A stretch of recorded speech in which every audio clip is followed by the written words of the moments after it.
Hello, and welcome to Sanlando Soundwaves. I'm Willa Joyner, and this is week 37, day 182. Today our reading is Matthew chapter 5, verses 17 through 20. Jesus said, "Do not think that I have come to abolish the law or the prophets. I have not come to abolish them, but to fulfill them. For truly I tell you, until heaven and earth disappear, not the smallest letter, not the least stroke of a pen, will by any means disappear from the law until everything is accomplished.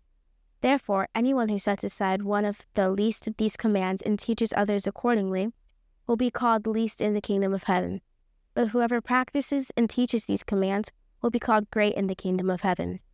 For I tell you that unless your righteousness surpasses that the Pharisees and the teachers of the law, you will certainly not enter the kingdom of heaven."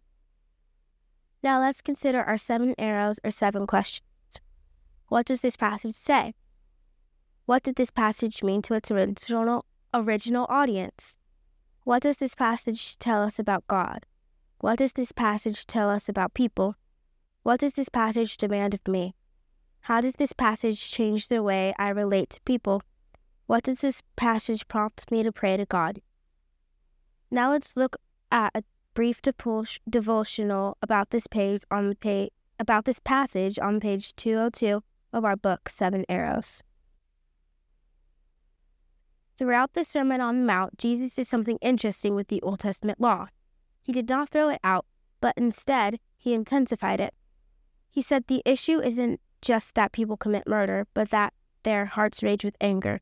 It isn't simply that couples commit adultery, it's that their hearts burn with lust. They don't just break promises, but they lie and deceive. There's no way people can ever clean up their sinful hearts on their own, which is why Jesus' statement in this passage is so important. It's the fulfillment of the law. He came to obey God perfectly. He never became sinfully angry, much less murdered. He never sinned through his actions, or even in his thoughts or motives. Jesus is perfect, and he accomplished what Adam, Israel, and we today could never do. As a gift of grace, God gives those who trust in Jesus perfect standing before God. God sees those who have faith in Jesus as if they have kept up the law perfectly, because Jesus fulfilled the law on their behalf. Thank you for joining us today, and we hope you tune in tomorrow.